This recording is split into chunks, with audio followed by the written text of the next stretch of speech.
Assalamualaikum warahmatullahi wabarakatuh.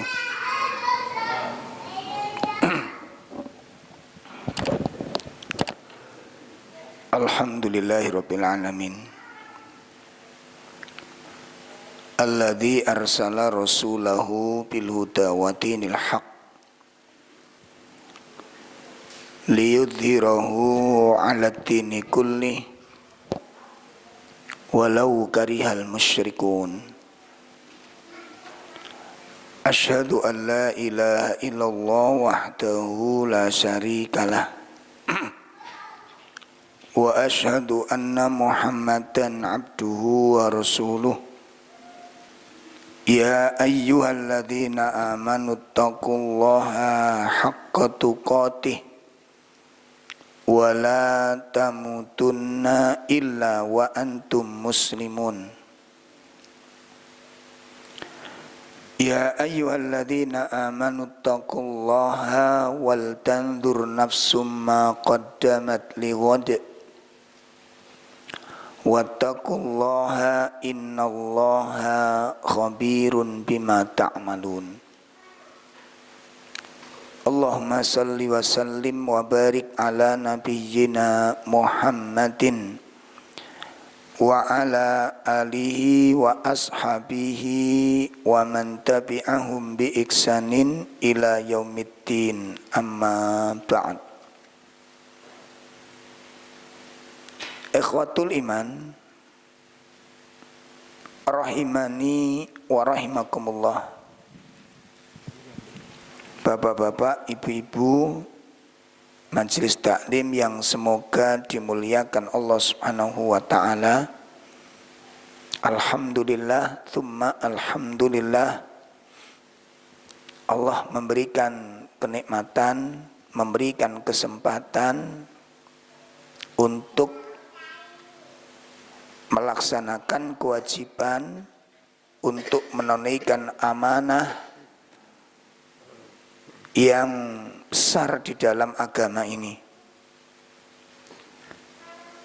Perlu kita sadari bahwa agama itu bukan sekedar kewajiban yang harus ditunaikan, bukan sekedar kewajiban yang harus diamalkan. Namun lebih dari itu, bahwa agama itu merupakan amanah dari Allah. Ya, amanah dari Allah yang harus dijaga. Amanah dari Allah yang harus dipelihara. Amanah dari Allah yang harus disampaikan. Jangan sampai ada amanah ini yang tercecer. Jangan sampai ada amanah ini yang terabaikan. Maka apabila ada salah satu syariat yang tidak kita tunaikan, maka berarti ada amanah yang tidak dijaga, sehingga syariat yang diabaikan itu berpotensi akan hilang.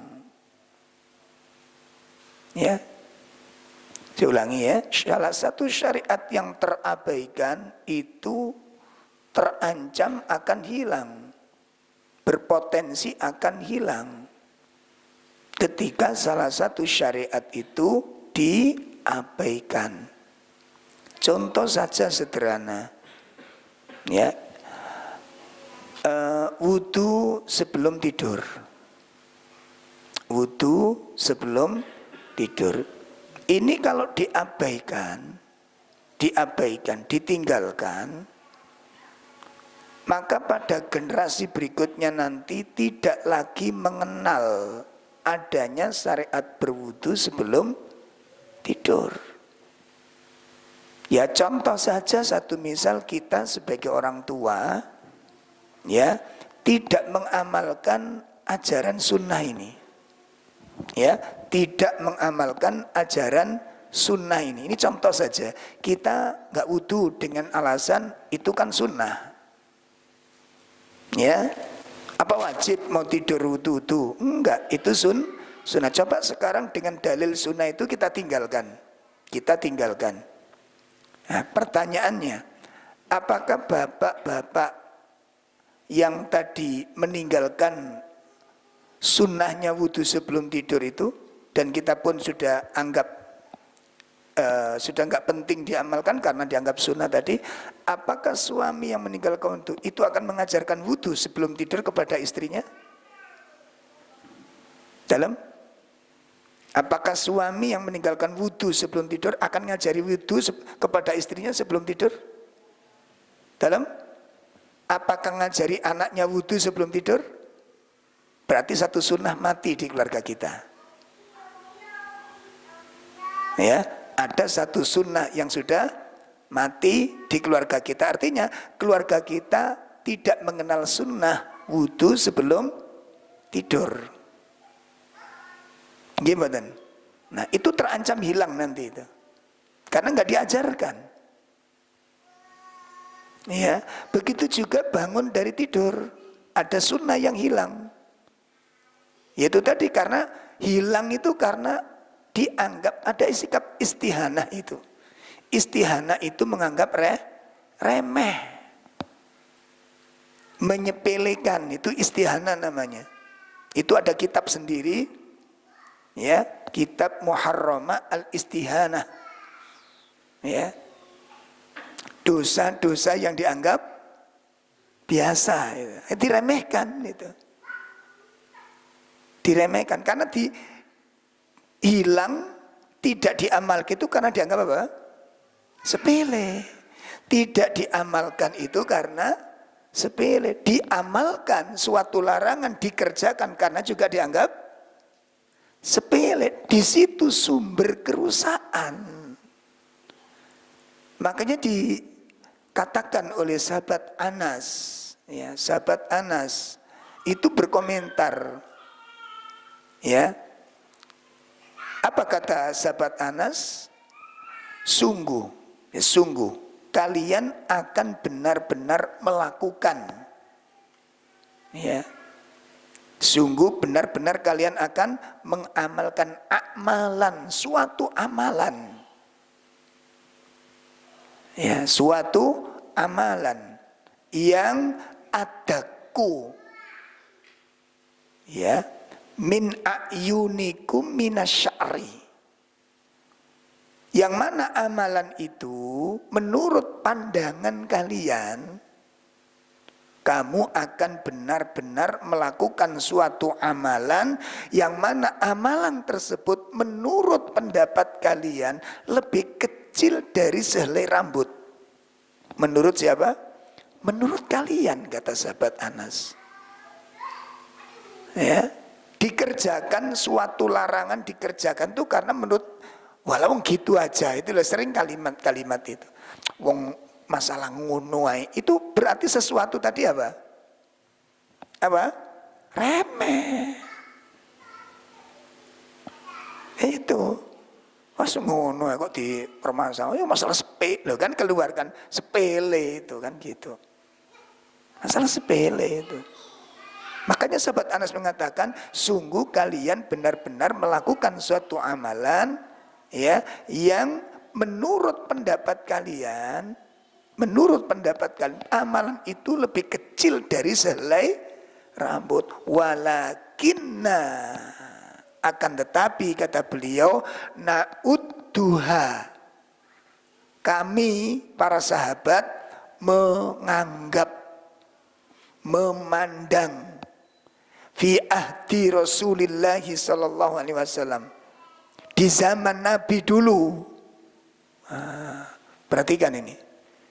Kalian menganggap di zaman kalian sekarang itu amalan lebih kecil dari selai rambut, tapi kami para sahabat itu menganggap di zaman Nabi dulu perbuatan itu minal mubiqat,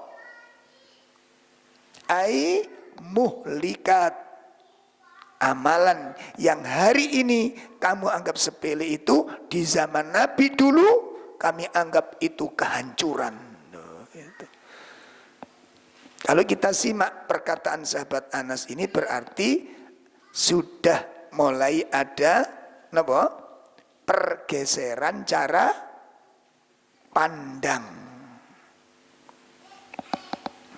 Coba sahabat masih hidup ini, Pak. Sahabat masih hidup, sudah terjadi napa? Pergeseran cara pandang. Itu sahabat Anas masih hidup. Nah, saiki pirang abad nih. Geserin nang ndi kira-kira. Nah, coba kita lihat itu. Ketika di masa itu amalan-amalan dianggap sepele akhirnya ditinggalkan, sepele ditinggalkan, sepele ditinggalkan. Akhirnya kan banyak itu yang hilang sunnah-sunnah itu. Sehingga nanti di kemudian hari ada generasi yang mengkaji kitab-kitab ulama-ulama yang terdahulu. Berarti kan di masa ini hilang sunnah itu. Kemudian muncul generasi yang berusaha untuk menggali kitab-kitab ulama terdahulu. Ditemukan banyak sekali amalan-amalan sunnah yang sudah hilang di zaman itu. Akhirnya generasi ini pun mengkaji, mengajarkan, mengamalkan. Muncul suatu generasi yang melakukan amalan-amalan di tengah masyarakat yang sudah tidak mengenal sunnah. Munculnya generasi ini dianggap apa? Dianggap apa? Asing. Kenapa kok dianggap asing? Dalam gak umum, iku mulai kapan? Aku iki Islam mulai cilik, Mas. Gak tahu petok sing kaya ngono kuwi. Betul apa ndak ini? Lah Islam mulai cilik iku ngaji ora? Loh, betul memang Islam mulai kecil, tapi ngaji ora. Itu yang kemudian syariat itu tidak dikenal oleh kaumnya sendiri. Akhirnya apa? Terjadilah keasingan. Dan itu yang dikatakan oleh Nabi SAW. Bada'al Islam gharibun wa sayaudu kama bada'amin. Islam itu dulu ketika Nabi membawa Islam ke tengah-tengah orang Quraisy dianggap asing oleh orang-orang Quraisy. Ya. Jadi Islam itu ketika dibawa Nabi ke tengah orang-orang Quraisy dianggap asing oleh orang Quraisy. Nanti kata Nabi, ya, itu akan kembali dianggap asing. Ya. Sambil dikondisikan nggih putra putrinya. Jeneng arek cilik. Nggih. Bon, ini coba diperhatikan, ini karena apa namanya? Hilang nanti, Pak. Hilang. Sehingga ketika ada orang generasi mengamalkan sunnah dianggap aneh, dianggap asing. Ya, dianggap itu ajaran baru. Padahal ini justru menghidupkan amalan-amalan yang sudah terkubur berpuluh-puluh tahun. Nggak dikenal tentang sunnah. Kenapa? Karena nggak dikaji. Makanya timbul pembahasan apa sebabnya Islam kok menjadi asing. Kenapa syariat Islam dianggap asing? Yang anggap asing siapa? Orang asing atau umat Islam? Umat Islam. Kenapa? Ada dua sebab. Kenapa Islam menjadi asing di hadapan umat Islam sendiri? Itu ada dua sebab. Sebab pertama, itu menunjukkan tentang minimnya ilmu umat ini kepada agama. Saya dulu waktu belum ngaji, Pak, belum ngaji, sholat jejer sama seseorang, nah, yang ya saya anggap asing tadi, tahiyat kok tangane apa?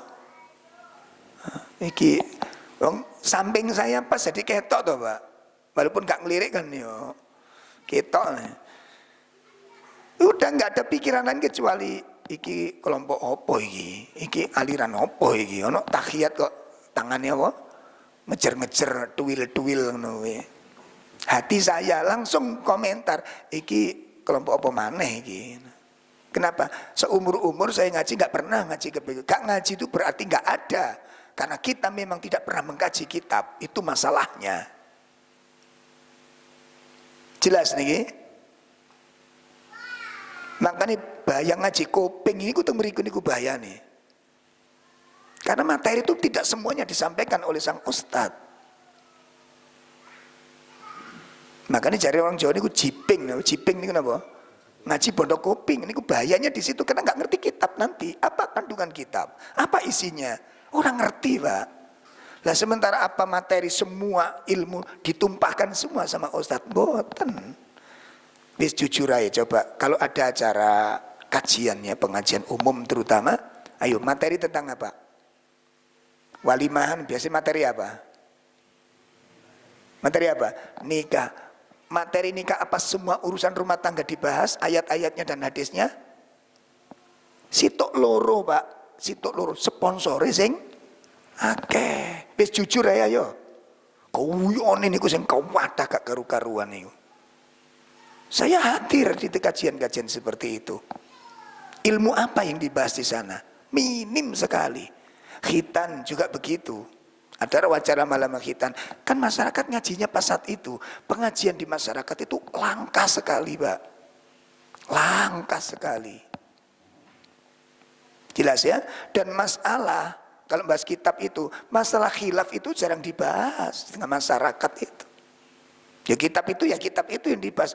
Masalah khilaf nggak pernah dikenalkan. Itulah yang kemudian mencetak cara masyarakat memandang masalah khilaf nggak biasa. Gimana? Loh iya, gitu loh. Sehingga nanti diungkapkan dengan kitab-kitab para ulama tentang luasnya khilaf masalah fikih itu sulit diterima akhirnya karena doktrin seperti itu. Itu yang pertama, sebab kenapa syariat Islam menjadi asing di mata umat Islam, karena minimnya ilmu yang dikaji oleh umat Islam. Minimnya ilmu yang dikaji oleh umat Islam. Itu sebab pertama. Yang kedua apa?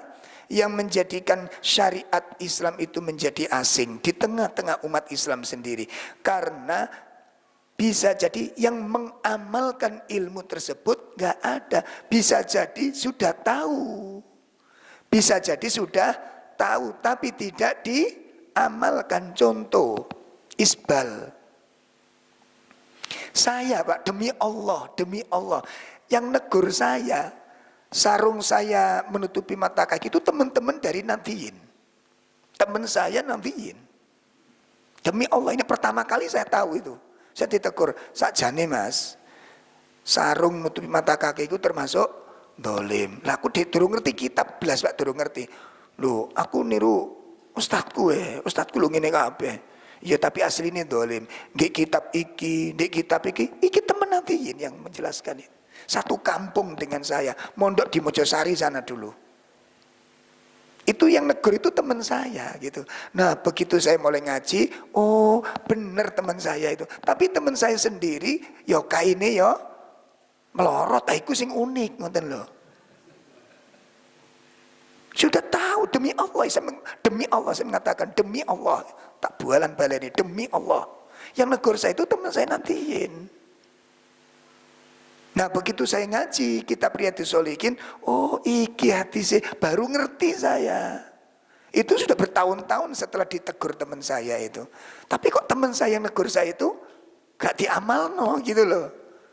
Akhirnya saya karena ngaji itu, ustadz yang bina saya itu, ayo diamalkan kan ini ada dalil larangan menurunkan apa kain ke mata kaki, batasnya mata kaki itu batasnya. Ayo dilaksanakan. Lah ustadz saya langsung amalkan itu. Makanya kami pun mengamalkan. Begitu kita amalkan timbul masalah. Ngoten. Jadi pertama kali fitnah yang saya terima itu dianggap LDII. Sampai melok ngaji LDII, enggak ingin aku. LDII ku Mas, enggak. Celana sampean niku lho. Mosok sih ngono aku. Kaji-kaji, oh ternyata LDII itu juga mengamalkan hadis itu, gitu kan. Aneh itu kan. Bukan enggak tahu. Akhirnya teman saya tak tegur. ketika saya fitnah fitnah ngalor ngidul itu. Sampeyan niku ya wayahe muni, Mas. Sampeyan niku sing pondokan soalnya. Sampeyan sing rundisik wayahe iku ngomong ning wong-wong kuwi. Ya enggak itu dibelani lah aku ngono aku. Oh enggak aku mbok umbar dilokno caci maki ngalor. Sampeyan meneng ae, sampeyan ku sing ro. Aku gak enak lho kuwi lho Mas masalahnya. Perhatikan ini, demi Allah saya katakan, demi Allah itu. Jadi bisa jadi orang itu tahu karena tidak diamalkan. Kan diamalkan oleh kelompok lain yang mungkin dianggap salah. Seperti LDI ngamalkan. Akhirnya kalau kita amalkan, kita takut disebut LDII. Padahal amalan itu bukan ajaran LDII. Itu ajaran dari Nabi SAW. Loh ngerti loh? Itu ajaran Rasulullah SAW. Sama jelas nih, akhirnya sekarang dinisbatkan aneh-aneh sing Wahabi, sing Salafi, sing macam-macam. Iku ciri ni Salafi, lu kok ciri Salafi? Saiki hadis itu kon Nabi. Salafi ono sing nyetak hadis dah. Ono ta sing membuat hadis. Enggak ada hadis itu kita ambil dari siapa? Rasul sallallahu alaihi wasallam. Lalu kita kaji, kemudian kita amalkan dan ulama-ulama memahami seperti itu. Ya, nah inilah sebab keasingan Islam di mata umat Islam asing. Ajaran-ajaran sama dengan tahiyat digerakkan, ayo di masyarakat, gak mungkin dikenal itu, Pak. Gak mungkin dikenal. Ya, makanya saya bikin guyonan itu kan, seperti baca Bismillah itu kan. Ada beberapa riwayat itu kan. Ya, ada kalanya dibaca basmalah, ada kalanya tidak. Nabi sering tidak membaca pakai ketika menjadi imam ya, Nabi sering tidak membaca keras, bukan tidak dibaca. Bismillahnya itu dibaca sirri. Lu ngoten niku di masyarakat awam habis sudah, Pak. Habis sudah. Kitab-kitab ulama enggak mungkin dibahas secara terbuka. Enggak mungkin, itu kesalahan yang paling buruk ya sebenarnya itu. Dari sisi disiplin ilmu nggak benar begini ini. Harus diungkapkan. Oh ulama khilaf, ungkapkan mana khilafnya. Makanya ketika saya ngimami di salah satu masjid teman-teman yang Quran Sunnah itu, makanya kan akan identik tahun masyarakat awam itu kan Islam itu meluru nek Muhammadiyah, NU, LDI, mengko itu Muhammadiyah, NU, LDI kan gitu. Padahal golongan-golongan dalam Islam itu sangat banyak, tapi di masyarakat awam hanya itu saja yang diketahui gitu loh. Gitu. Begitu saya ngimami pakai bismillah, langsung NU yo ngono. Langsung itu. NU yo ngono. Nah, begitu di masjid NU saya tidak pakai bismillah coba. Akhirnya apa? Muhammadiyah iki lho ngono, Pak. Akhirnya kalau takane Ustaz, jenengan niku apa Ustaz? Muhammadiyah apa NU? Aku Muhammad NU ngono. Nah, itu disiplin ilmunya tidak dibahas. Kejujuran keilmuannya tidak diterangkan di masyarakat. Makanya masyarakat banyak ilmu-ilmu Islam yang tidak dikenal. Begitu diamalkan, kelihatan apa? Asing. Kan gitu. Nah bapak-bapak, ibu-ibu sekalian, makanya ayo dijaga. Makanya kalau jenengan beli kitab Adabul Yaumiyah, adab harian seorang Muslim, sudah punya belum? Sampean kok seneng belum toh? Sudah gitu loh. Bulan depan bisa beli sampean. Insya Allah itu politik.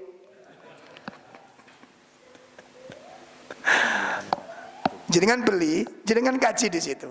Nanti ketemu adab bercermin, doa bercermin. Pertanyaannya, bercermin itu masalah serius apa sederhana sih? Sepele apa masalah yang pokok? Sepele secara sekilas sepele.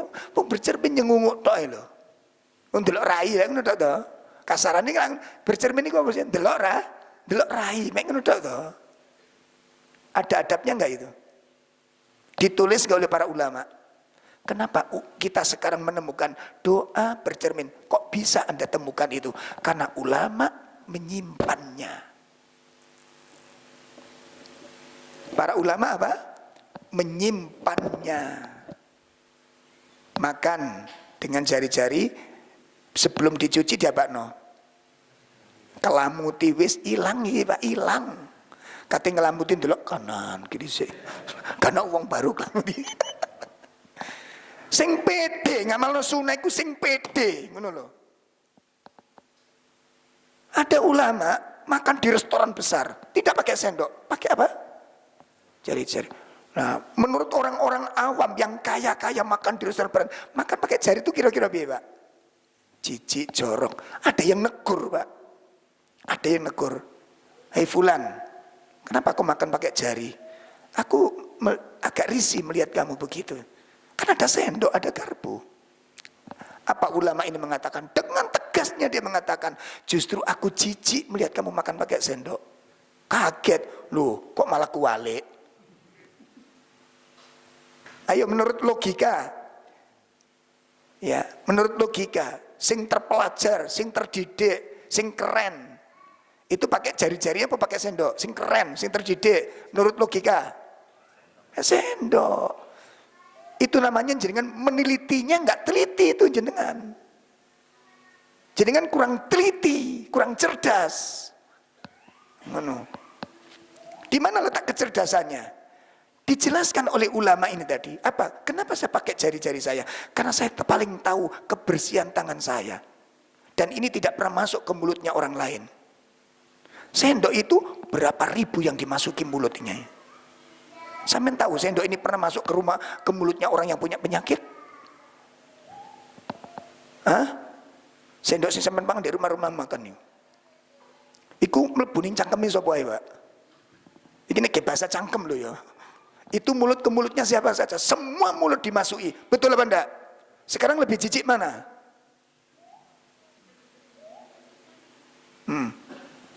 Maaf yang punya warung. Ojo salah paham lo ya. Ojo salah paham. Engko akhirnya warungnya gak semen kayak sendok kabeh gara-gara kuwi. Bukan gitu loh. Bukan, ngerti maksud saya ini? Ngerti maksud saya? Nah, gitu loh. Itu cara menjelaskan. Mana yang lebih jijik sekarang? Pakai sendok apa pakai tangan? Mulut itu sendok itu masuk ke mulut siapa saja? Ayo, sendok itu masuk ke mulut berapa ribu orang itu? Kemungkinan bisa enggak masuk ke mulutnya orang punya penyakit bahaya, bisa enggak? Tapi tangan sampean ini masuk ke mulutnya siapa saja. Dan kita paling tahu tentang kebersihannya. Nggih mboten? Nah, makanya jadi ngamalkan sunnah itu sing apa? Sing pede gitu loh. Nabi itu enggak akan mengajarkan kepada kita tentang kehinaan dan kerendahan. Cuma kadang-kadang awak dewi itu gaya gaya. Ya, Masya Allah. Pun Bapak-bapak, ibu-ibu sekalian yang dimuliakan Allah, kita akan melanjutkan pembahasan terakhir dari kitab Khut Aqidatak tentang mata nasrullah, kapan pertolongan Allah itu datang. Agar kita ditolong oleh Allah Subhanahu wa taala, diberikan kemenangan, diberikan kejayaan, diberikan kemuliaan, maka ada langkah-langkah yang harus kita amalkan agar kita bisa meraih pertolongan Allah. Ditolong oleh Allah, tidak ditinggalkan Allah, ditolong oleh Allah, dimuliakan Allah, tidak dihinakan oleh Allah. Bagaimana caranya? Yang pertama, agar umat ini menggapai kemuliaan kembali adalah at-taubah. Ya, at-taubatu wal istighfar. Banyak bertaubat dan banyak beristighfar. Mohon dengan sangat materi ini jangan cuma ditulis, tapi betul-betul diamalkan dengan baik. Ya, karena materi ini yang kita butuhkan adalah pertolongan Allah itu ketika materi ini diamalkan. bukan diketahui saja. Ya, ini langkah pertama. Langkah yang pertama, memperbanyak taubat dan memperbanyak istighfar. Kenapa demikian? Apa sebabnya? Apa korelasinya antara taubat dan istighfar dengan pertolongan Allah? Apa hubungannya? Ada dua. Ada dua. Yang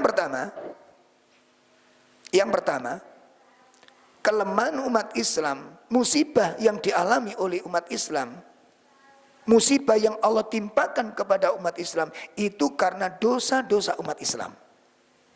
Kita telah berdosa. Ya, termasuk kita diberi pemimpin yang dolim, itu atas dosa umat Islam. Jelas nih Pak? Kenapa kita kok dikuasai oleh orang kafir, dikalahkan oleh orang itu karena dosa umat Islam. Dosa itu sebabnya. Ya, kita lihat dalil pertama surat 42 ayat 30. Surat 42 ayat 30. Wa ma asabakum min musibatin fabima kasabat aydikum wa ya'fu an katsir. Iya, silakan. Dan musibah apapun yang menimpa kamu adalah karena perbuatan tanganmu sendiri, dan Allah memaafkan banyak dari kesalahan-kesalahanmu. Masya Allah. Kita disebutkan ini. Ya. Wa ma asabakum min musibatin, musibah apa saja yang menimpa kalian itu adalah apa? Fabima kasabat aidikum. Itu karena perbuatanmu sendiri. Ya, ayo kita angkat tema terbesar umat hari ini. Satu, apa rahasia? Kenapa umat Islam diberi pemimpin yang kurang baik? Kalau dianggap kurang baik, apa dosanya? Dosanya karena umat sudah terbiasa hidup penuh dengan kedustaan, hilangnya kejujuran di tengah umat ini. Itu yang pertama. Kenapa umat Islam diberi pemimpin yang tidak baik? Itu karena sifat curangnya umat Islam. Hadis diriwayatkan oleh Imam Ibnu Majah, Nabi SAW berkata, walam yangkusul mikyal wal mizan illa akhadu bisinina wa syiddatil mauna wa juru sultani alaihim. Apa kata Nabi SAW mengatakan, apabila umat Islam terbiasa mengurangi takaran, mengurangi timbangan, Allah siapkan 3 siksaan. Perhatikan, apabila umat Islam terbiasa melakukan apa? Mengurangi timbangan, mengurangi takaran. Ini ciri sifat apa? Sifat apa? Curang. Hilangnya kejujuran. Apabila umat Islam sudah terbiasa begitu, Allah siapkan 3 siksaan. Siksaan pertama, bisinin. Umat Islam akan ditimpa paceklik. Yang ngomong Nabi bukan saya. Umat Islam akan ditimpa paceklik. Kesulitan sandang pangane. Sulit mencari mata pencaharian. Itu adab dari Allah. Karena sifat umat yang sudah terbiasa curang tadi itu, gak jujur itu tadi. Dan itu kita bisa cek itu di lapangan itu. Dodol buah sak dodol buah, dodol rosokan tak dodol rosokan, dual gorengan sak dual gorengan. Sing jujur pundi? Kuli batu sak kuli batu, borongan sak borongan. Sing cete didol situk, sing semene dikurangi, sing wesini diketok. Itu sing bagian pertu kan, sing rosokan, ompreng diseni lempung. Sing gorengan minyak, sing wayahe opname sih digayai. Ada apa enggak? Gak ono sing bersih maksudnya.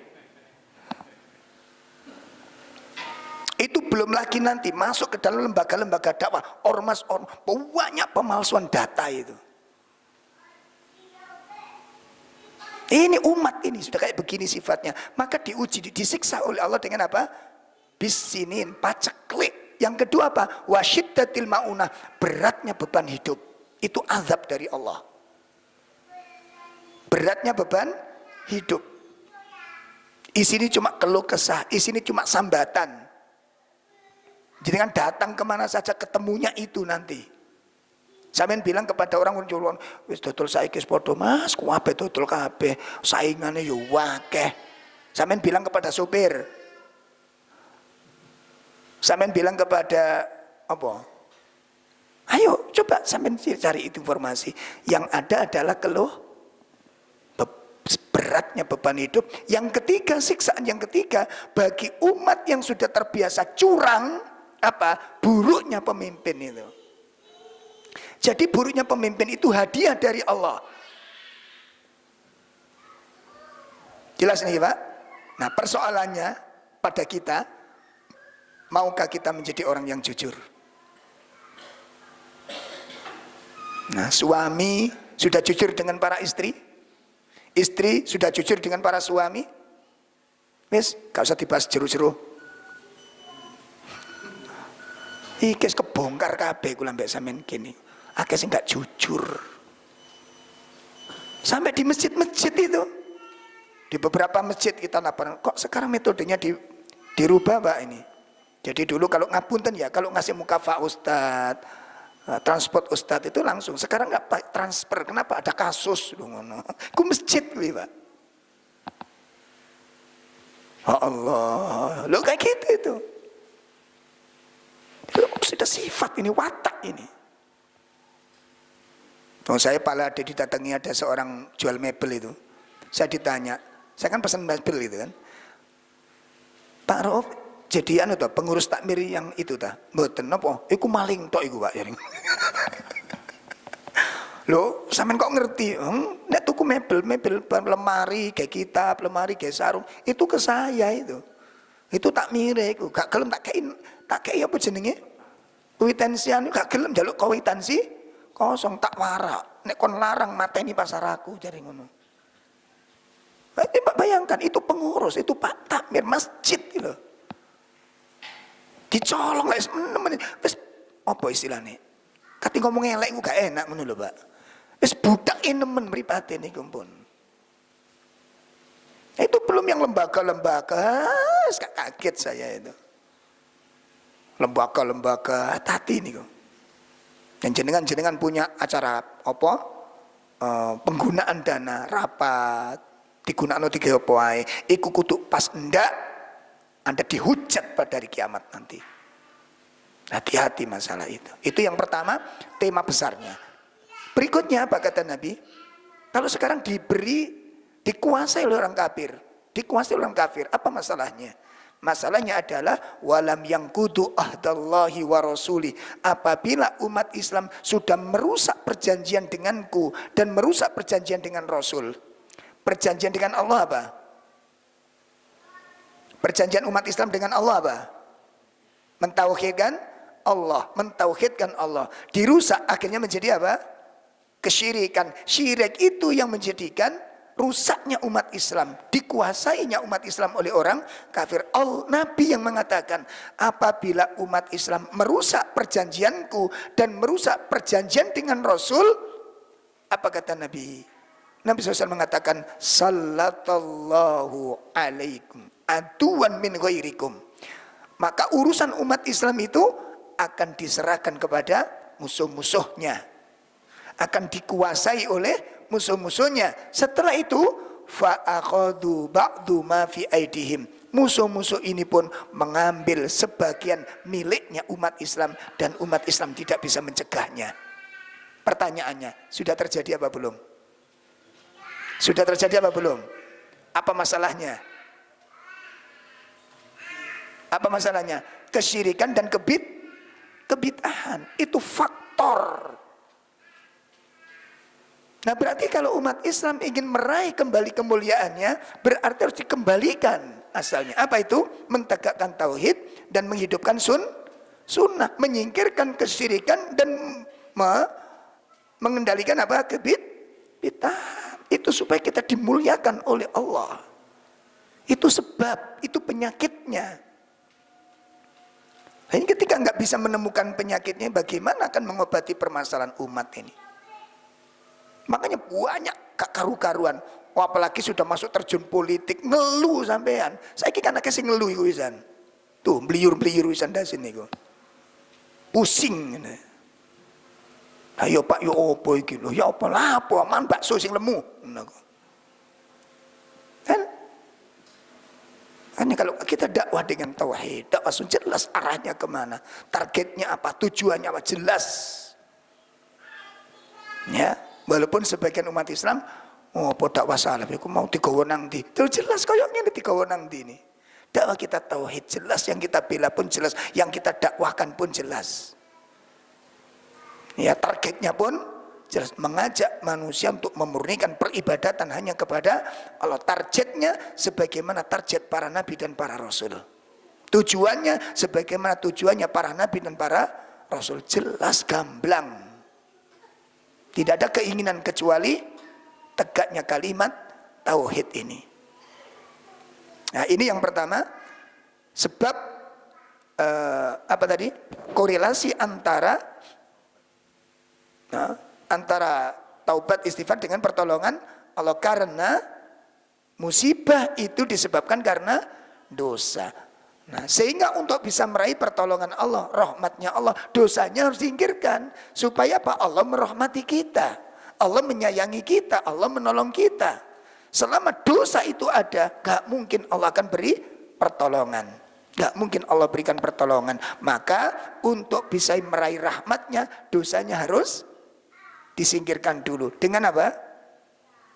Makanya ada doa antara permohonan ampun dan permohonan rahmat, itu sering kali digandeng di ayat-ayat yang berkaitan dengan doa. Contohnya apa? Wa'fu anna waghfir lana warhamna. Wa'fu anna waghfir lana warhamna. Itu banyak deretan. Ya Allah, ampuni dosa kami, rahmati kami. Ucapan Nabi Adam bagaimana? Rabbana dalamna anfusana. Kemudian rahmat lagi. Setelah minta diampuni, minta diberi rahmat. Dan itu seterusnya. Doa-doa yang berkaitan itu bergandengan antara permohonan ampun dengan permohonan rahmat. Kenapa? Digandengkan sifat Allah, innallaha ghafurun rahim. Ketemu Pak di sini. Itu korelasi antara taubat dengan apa? Korelasi antara taubat dengan pertolongan Allah. Kenapa kok butuh istighfar? Kenapa kok kita butuh taubat untuk meraih pertolongan Allah? Itu karena rahmat Allah akan turun ketika ampunan sudah diberikan. Jadi itu yang pertama, karena musibah yang Allah timpakan kepada orang-orang muslim itu disebabkan karena dosa. Itu korelasi yang pertama. Korelasi yang kedua, bahwa salah satu keistimewaan taubat dan istighfar itu adalah Allah menjanjikan pertolongan. Ya, kunci untuk meraih pertolongan Allah adalah dengan apa? Istighfar. Jadi salah satu faidah, salah satu keutamaan taubat dan istighfar itu adalah meraih apa? Pertolongan dari Allah, kemudahan dari Allah Subhanahu wa taala. Ya. Nanti bisa dilihat di rumah ayat-ayatnya, saya sebutkan. Yang pertama, nanti bisa dilihat di dalam surat 11 ayat 3. Di situ Allah menjanjikan akan memberikan kenikmatan yang luas kepada umat Islam ini. Ya, dan memberikan keutamaan, menambahkan keutamaan kepada umat Islam. Ditambah lagi dengan ayat 52, surat 11 ayat 52, di mana Allah menjanjikan akan memberikan tambahan kekuatan kepada umat ini. Oh kan? Allah menambahkan apa? Kekuatan kepada umat ini. Surat 11 ayat 52. Kemudian surat 71 ayat 10 sampai ayat 12, di situ Allah menjanjikan memberikan apa? Jalan keluar dari setiap masalah. Memberi pertolongan setiap problem. Apapun problemnya. Apapun masalahnya. Apapun musibahnya. Allah akan beri jalan keluar, Allah beri jawaban, Allah berikan kemudahan dengan adanya taubat dan istighfar. Surat 71 ayat berapa tadi?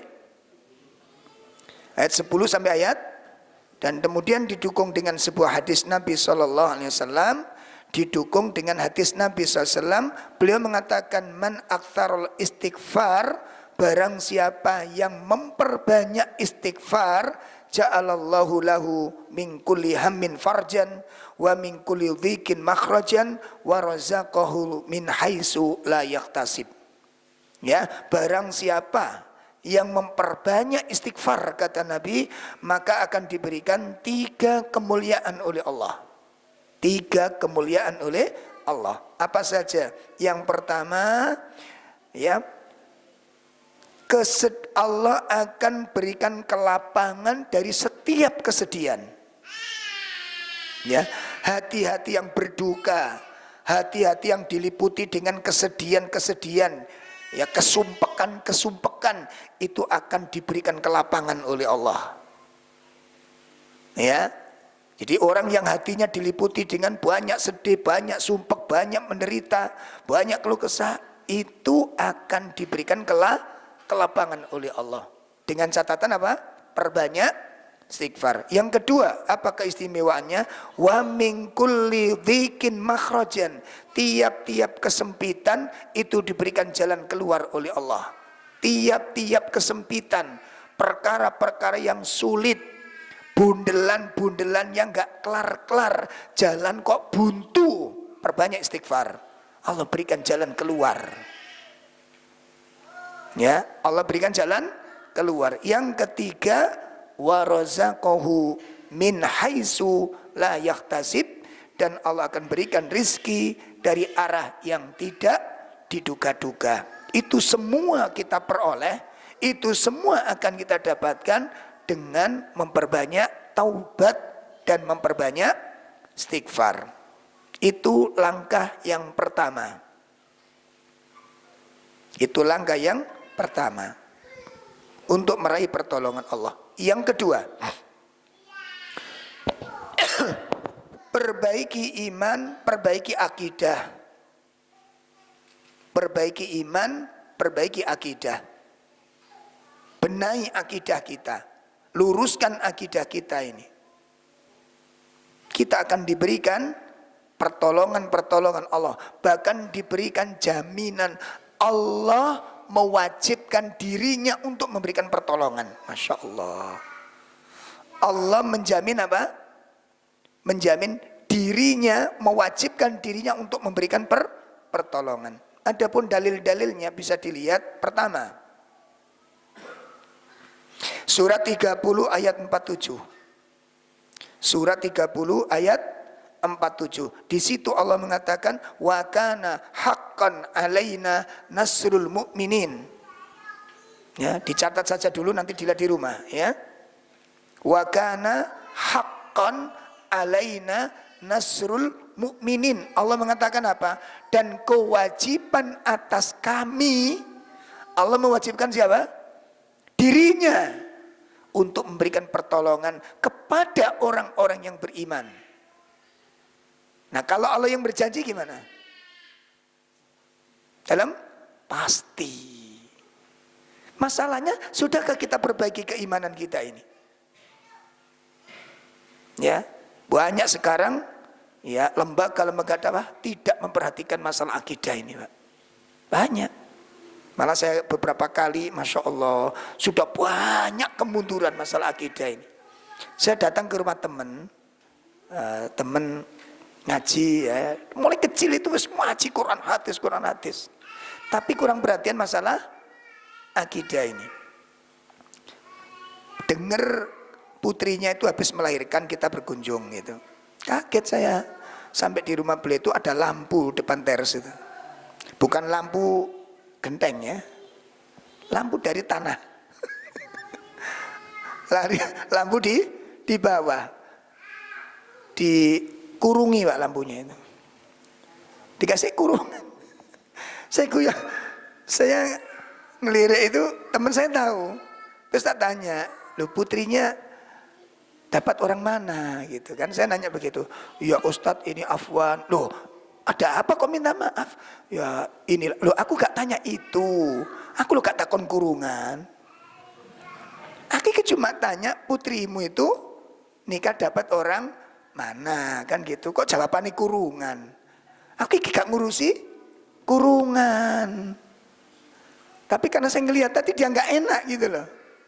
Perhatikan ini Pak, tanggung jawab siapa ini? Orang tua. Ini akidah atau bukan? Akidah apa bukan? Akidah ini. Nggak mendapat perhatian. Terus kita teriak-teriak ingin menolong agama Allah. Hah? Kita berteriak-teriak, kita tegakkan syariat. Ini sudah merusak syariat, begitu loh. Syariat yang mana yang akan antum tegakkan ini? Ini yang saya maksud Pak. Antara keinginan dengan realita nggak nyambung. Kita tegakkan. Lah ini syariat sudah antum sudah rusak ini. Syariat yang mana yang antum tegakkan? Makanya kalau kita bicara tentang syariat, penegakan syariat, saya tanyakan jenengan, syariat yang paling tinggi itu apa? Syariat yang paling tinggi itu apa? Apa? Tauhid. Kan biasanya dikumandangkan dua sisi. Kita tegakkan syariat, kita kalahkan kedzaliman. Kan begitu toh? Kita lawan kedzaliman. Saya tanyakan jenengan, kedzaliman yang paling zalim itu apa? Kenapa dibiarin? Tauhid nggak diurusi, syirik. Nah terus menegakkan syariat sing endi? Dan melawan dolim sing endi? Ini kedoliman yang paling dolim. Cuma sekarang sudah tidak dianggap syirik Pak, ini budaya. Ini bukan syirik Mas, ini budaya. Ojo banter-banter, budaya. Lah yang namanya budaya itu diapakan? Setelah ini nggak ada lagi kesyirikan yang perlu dibahas. Dan tidak boleh bahas syirik itu. Terus Anda mengucapkan la ilaha illallah itu kemana arahnya? Apa maknanya? Nggak ada manfaat itu diucapkan ketika syirik tidak dipahami. Jelas? Jelas. Makanya kemarin ada yang nanya, Ustadz, mohon penjelasan, hati saya sekarang ragu-ragu. Kenapa Bu? Ini kemarin kan ada kerabat opname kritis. Saya menjenguk, terus saya nasihati, saya talkin la ilaha illallah. Dijawil sama ponaan yang lain, Mbak, kalau bisa ojo la ilaha illallah kedawan. Nggak khawatir pas la ilaha klek mati. Nah, suul khotimah toh. Ya, cukup Allah saja. Denger iya yo ngono. Lho gimana? La ilaha illallah kedawan. Iya nek pas tutuk kono, lah nek gak pas la ilaha mati piye? Mangkane luwe selamat, luwe aman apa? Nah, nek jenengan diduwi pertanyaan ngene iki kira-kira jawabe piye? Mari ki ragu-ragu pisan niki. Ayo, jawabnya sampean apa? Padha napa mboten?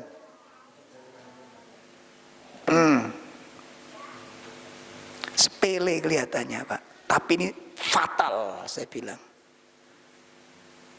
Coba Anda kritisi. Yang mengajarkan ngajari mayit untuk la ilaha illallah itu siapa? Siapa? Rasul yang ngajari. Ucapkan lakinu mautakum la ilaha illallah. Itu Nabi yang ngajarin. Lah terus dinilai Ada yang menilai itu bahaya kalau dipraktek. Berarti cara dari Nabi itu bahaya kalau diamalkan. Makanya tak kasih cara dari saya, lebih aman. Halo? Satu, di situ letak kesalahan yang paling fatal. Anda nggak sadar. Sadar mboten? Sadar mboten? Berarti cara dari Nabi? Cara dari Nabi? Bahaya kan diamalkan. Coba sampean pakai la ilaha mati lho ngono. Maka secara tidak langsung orang tersebut mengatakan bahwa cara dari Nabi itu bahaya, gitu loh, bahaya dan tidak menjamin keselamatan. Makanya tak kasih cara yang lebih bagus dari saya. Sing teko Nabi gak usah, itu bahaya. Satu, kesalahannya di situ. Yang kedua, apa kesalahannya? Kesalahan yang kedua adalah bahwa dia menganggap dia lebih perhatian dengan keselamatan kaumnya. Sekarang siapa yang lebih perhatian, lebih khawatir dengan keselamatan umatnya dibandingkan Rasulullah SAW? Siapa yang lebih tinggi rasa perhatiannya umatnya dibandingkan Rasulullah? Ada. Lah, terus Nabi ngajari begitu itu kira-kira Nabi nggak berpikir tak? Kalau engkau la ilaha, apa Nabi nggak berpikir ke situ? Berarti kurang cerdas Nabi ini. Dadi kula mbek sampean sing luweh. Iya begitu. Kenapa Nabi nggak khawatir begitu? Kenapa Nabi nggak berkhawatir gitu? Kita yang lebih khawatir, begitu? Tidak jamaah. Nabi lebih khawatir. Berarti kita tidak tanpa sengaja atau tidak sadar, kita telah mengatakan kita lebih perhatian kepada umat kita, saudara kita daripada Rasulullah SAW. Yang ketiga, ucapan la ilaha illallah dengan kalimat Allah itu beda. Apa bedanya? Kalau mengatakan Allah itu pengakuan, mengakui adanya Allah. Tapi kalau la ilaha illallah itu adalah penisbatan dan pengingkaran. Kalimat Allah tidak ditolak oleh orang kafir. Kalimat Allah tidak ditolak oleh orang musyrik. Kalimat Allah tidak diingkari oleh orang-orang fasik. Tidak diingkari. Abu Jahal menerima kalimat Allah. Coba ayat-ayatnya dilihat. Wala in sa'altahu man khalaqas samawati wal ard. Kalau Abu Jahal, Abu Lahab, ya, itu ditanya, man khalaqas samawati wal ard. Siapa yang menciptakan Allah dan langit? Yang menciptakan langit dan bumi? Apa kata Abu Lahab? Allah. Kalimat Allah diingkari apa enggak? Diterima apa enggak? Yang ditolak apa? La ilaha illallah itu ditolak, itu beda. Pun jelas. Nah, menimben engko bebekan wong kate mati. Bek sampean ngunjungi wong sekarat atau orang yang kritis tetap pakai metode Rasulullah sallallahu alaihi wasallam. Jelas ini? Seandainya, saya ingin seandainya betul-betul terjadi la ilaha plek mati, Pak. Pertanyaan saya ke jenengan, husnul khotimah apa su'ul khotimah? La ilaha mati, Pak. Gak sampai illallah, gak sampai la ilaha mati. Artinya apa itu? Tidak ada Tuhan. Saya tanya ke jenengan, itu husnul khotimah apa su'ul khotimah? Iya wis, nek ngono Allah aja gitu. Su'ul khotimah atau husnul khotimah? Kenapa? Kenapa? Karena niat. Apakah dia mengucapkan itu dalam rangka untuk mengingkari Allah? Dia melakukan itu dalam rangka menjalankan wasiat Nabi SAW.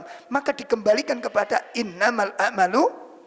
Nanti jenengan lihat di dalam kitab Riyadhus Shalihin bab tobat. Bab tobat. Ya, bab tobat. Itu ada seseorang, hadisnya begini, Allah lebih senang melihat hambanya yang bertobat dibandingkan senengnya seorang hamba yang kehilangan kendaraan dan kehilangan bekal-bekalnya. Ada seseorang pergi sendirian ke tanah Padang Sahara. Ngerti Padang Sahara nggih? Wis gambar notok walaupun durung roh. Di tengah Padang Sahara. Lor kidul ato Pak wis. Tiba-tiba kendaraannya yang dibawa ini serta bekal-bekal semuanya dibawa lari kendaraannya, hilang Pak. Nggak bisa tanya kemana ini. Dicari kemana? Wong arah itu udah nggak jelas. Yang barat mana, yang timur mana, bingung dia. Akhirnya dia putus asa. Habis sudah, aku di sini hanya menunggu kematianku. Begitu dia duduk di bawah pohon, tiba-tiba Pak, kendaraannya datang dengan membawa bekal-bekalnya. Rasanya kayak apa kira-kira? Rasanya kayak apa? Seneng Pak. Apa kata Nabi? Allah lebih seneng melihat hambanya yang berdosa kemudian bertobat dibandingkan seorang hamba kehilangan kendaraan plus bekal-bekal istimewanya lalu dia kembali. Saking senengnya hamba ini, saking senengnya ngomong sampai kewalik-walik, Allahumma, itu saking suwenenge, Allahumma anta abdi wa ana rabbuk. Ya Allah, engkau adalah hambaku dan aku adalah Tuhanmu. Pun aku takon, omongan iki ambek omongan Fir'aun lebih dahsyat pundi? Pak, omongan orang ini loh, lebih kafir pundi ambek Fir'aun? Nek Fir'aun pripun? Ana rabbukumul, itu kepada manusia, kepada orang Bani Israel. Hai Bani Israel, aku iki Tuhanmu. Lah orang ini ngomongnya kepada siapa? Ke Allah. Hai Allah, engkau adalah hambaku, aku adalah Tuhanmu. Lebih dahsyat mana dengan Fir'aun? Pertanyaannya, orang ini dosa enggak? Dosa enggak?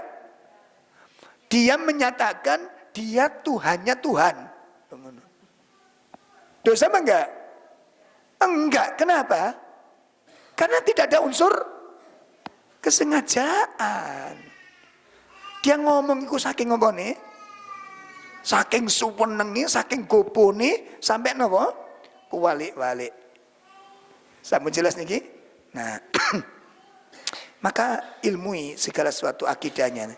Allah jamin akidah yang baik itu akan ditolong oleh Allah. Kemudian dalil berikutnya surat 22 ayat 38, di situ Allah menjamin memberi pembelaan. Nanti dilihat di rumah, catat aja. Ya, surat 22 ayat berapa? Ayat 30, Allah menjamin memberi pembelaan, dibela oleh Allah. Gak mungkin dibiarkan dizalimi orang, gak mungkin dikuasai, dibela oleh Allah dengan cara Allah. Ya, itu diantara cara menggapai pertolongan. Yang ketiga, bersabar di atas sunnah. Bersabar di atas sunnah. Dipegang sunnah ini dengan baik. Nabi mengatakan, addu alaiha bin nawajid, gigitlah sunnahku itu dengan gigi gerahamu. Ditertawain orang, biarin. Ada kisah bagus Pak. Kiai Haji Salim, siapa itu? Agus Salim, ketika diundang untuk berpidato di tengah khalayak, pas di acara beliau kan berapa? Berjenggot. Itu dibully sama lawan politiknya itu. Ketika dia berceramah, itu dibully Pak. Bek gitu. Bek gitu. Ya Gus Salim ketawa, senyum. Akhirnya dia sampaikan di tengah-tengah obrolannya, yang saya tahu, saya ini diundang untuk berpidato di majelisnya manusia gitu. Ini kok ada kambing ikut di sini katanya. Ini kok ada kambing ikut hadir gitu. Nah, akhirnya yang jatuh yang mana ini? Hah? Nah, itu caranya gitu. Antum nggak usah Pak, minder di kerajaan ngalor ngidul. Saya dulu pertama kali celana ini Pak tak cincin gitu. Belum tak potong waktu itu. Tapi tiap hari begitu, saya karena belum tak potong. Wis ngomong ngalur terus. Weh, mbok endi banjiran? Ono. Orang ngurus wong sikil-sikilku dhewe kata lha apa? Wah ini wajah-wajahku sendiri mau pakai janggut, mau jenggot ngapain? Ya. Makanya Ustaz Abu Rozan pun ketika dipanggil oleh personalia dan direksi diintrogasi karena merawat jenggot, itu disuruh motong karena kita produksi makanan. Ya, karena khawatir nanti apa? Apa kata Ustaz Abu Rozan? Ya kalau begitu rambutnya karyawan ini mohon digundul semua gitu kan. Nah ini dengan ini apa bedanya? Apa bedanya Pak? Kalau ini dikhawatirkan rontok menjadi makanan, lah terus ini? Maka Ustaz Abu Rozan, ya kalau gitu ya mohon semua karyawan di sini supaya digundul semua. Kenapa? Ini berambut semua soalnya. Kenapa kok ini yang dikhawatirkan untuk rontok? Lah itu pun gak dicabuti pisan. Gak khawatir rontok juga. Ini akal-akalan aja untuk membenci syariat apa? Jenggot ini. Itu loh. Maka yang tegar di atas sunnah, yang sabar di atas sunnah, ya, jangan terpancing, jangan emosi, sudah nikmati saja. Itu yang ketiga, bersabar di atas sunnah. Surat 5, 105. Surat 5, 105, surat 3, ayat 100, 101. Ya, surat 5, ayat 105, surat 3, ayat 100, dan 101. Terakhir surat 3 ayat 120 ditambah 186. Di situ janji-janji Allah kepada orang yang sabar di atas akidahnya, di atas sunnah, itu diberikan jaminan oleh Allah, diselamatkan dari tipu daya. Diselamatkan dari tipu daya. Saya ulangi. Surat 5, 105, surat 3, 100 dan 101, ditambah surat 3, 120 dan 180, itu menjelaskan kalau kamu bertakwa dan bersabar, kamu akan diselamatkan tipu daya, makar, tipu muslihat itu enggak akan mempengaruhimu. Jelas nih, makanya sekarang nggak usah terlalu banyak khawatir dengan memikirkan politik niku tipu daya, Pak. Makanya jenengan kali kula iku cocok gampang-gampang menilai dengan tontonan yang ada di pentas politik, dan nggak usah terlalu ngomong jeru-jeru. Sampeyan ngomong lho gak sing ngrungokno. Mending gak cocok Quran. Oh, di warung kopi, lah iya, lapo Surya Paloh, kadoan ngomong Surya Paloh sampe niki. Surya Paloh gak kenal sampean dulu, gak kenal belas. Pun jelas niki Pak, sibukkan dengan Al-Quran. Allah tolong. Sampe niki maca Quran gak sempat, ngrungokno pengajian gak sempat, ngrungokno berita politik sempat. Mana sih yang lebih dibutuhkan itu? Itu ngotori hati saja, ngoten lho. Paham ya? Gak usah ngomong terlalu jauh lah. Kita itu juga nggak kenal tentang masalah itu. Yang lebih dibutuhkan. Itu yang keberapa? Yang keempat, jalan untuk meraih pertolongan adalah menjaga kewajiban-kewajiban agama. Kewajiban-kewajiban agama dijaga dengan baik. Amalan-amalan utama dihidupkan. Allah akan menjaga kita. Ya, dalilnya mana? Pertama, surat 47 ayat 7. Surat 47 ayat 7 yang menjelaskan jika kamu menolong agama Allah, maka Allah akan menolongmu. Jika kamu menolong agama Allah, maka Allah akan menolongmu. Kemudian surat Al-Baqarah, ya, surat Al-Baqarah ayat 40. Di situ menjelaskan wa aufu bi ahdi ufi bi ahdikum. Penuhilah janjimu kepadaku, aku pun akan memenuhi janjiku kepadamu. Ya, penuhi janji-janji Allah yang kita janjikan kepada Allah. Surat 2 ayat berapa tadi? 40. Berikutnya dalil ketiga surat 2 ayat 152. Fadkuruni adzkurkum. Ingatlah kamu kepadaku, maka aku pun akan ingat kepadamu. Itu dalil yang ketiga, surat 2 152. Fadkuruni adzkurkum. Ya, dalil yang keempat, hadis Arba'in Nawawi, hadis yang ke-19. Hadis Arba'in Nawawi, hadis yang ke-19. Nabi mengatakan, ihfadillah yakfadka. Jagalah Allah, niscaya Allah akan menjagamu. Itu kalau kita ingin ditolong, tolong dulu agama Allah. Ya, ayo ngajak teman-teman ngaji yang belum ngaji itu diajak. Jenengan empun diem saja menikmati hidayah ini. Ajak teman-teman kerjaan jenengan untuk belajar. Yang kerja di perusahaan jangan diem, gerak, gerak dan gerak.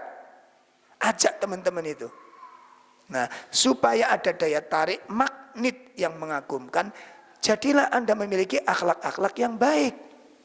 Murah senyum, welcome, dermawan, suka beri hadiah, suka traktir. Itu dakwah jenengan nanti berkualitas. Halo? Ojo malah dolek traktiran. Ibu-ibu belanja di tukang sayur, sisa 2.000 tinggalin sudah. Apalagi yang tukang sayur ini nenek-nenek. Kurang 2.000 dinteni sampai perang. Tinggalin sudah nek, 2.000 untuk nenek sudah. Nah gitu loh. Itu nanti jenengan dakwah, kasih jilbab, kasih jubah, hadiah-hadiah mereka. Nek dipakai nggih, nenek kalau pakai jilbab cantik deh. Loh, gitu loh. Biar menutup aurat. Kunjungi kalau memang bisa dijangkau waktunya, kondisinya. Dikunjungi kalau memang itu gerakan-gerakan orang-orang Nasrani sampai ke sana sudah sekarang. Sampai kali kula malah turun delok TV tok penggawean ini. Dakwah, dakwah, ajak orang kepada Islam. Jelas ya? Yang terakhir, yang keberapa? Yang kelima, memperkuat doa dan tawakal. Memperkuat doa dan tawakal. Jangan pernah berhenti untuk berdoa. Di antara doa, surat Al-Baqarah akhir. Jangan pernah ditinggal. Jangan pernah ditinggal. Kemudian doa Nabi Ibrahim, Rabbi ja'al hadzal baladan amina. Ya Allah, jadikan negeriku ini negeri yang aman. Jadi negeri yang aman itu bisa jadi pemimpin-pemimpin yang rusak diberi petunjuk oleh Allah, atau Allah akan ganti dengan pemimpin yang baik untuk menjaga keamanan negara ini. Doa, doa, ya, dan bertawakal kepada Allah Subhanahu wa taala. Demikian kajian kita. Dan insyaallah taala untuk bulan depan kita akan bahas tentang kitab manhaj, yaitu kitab Firqatun Najiyah insyaallah. Wallahu a'lam bishawab. Subhanakallahumma wa bihamdika asyhadu an la ilaha illa anta astaghfiruka wa atubu ilaik. Assalamualaikum warahmatullahi wabarakatuh.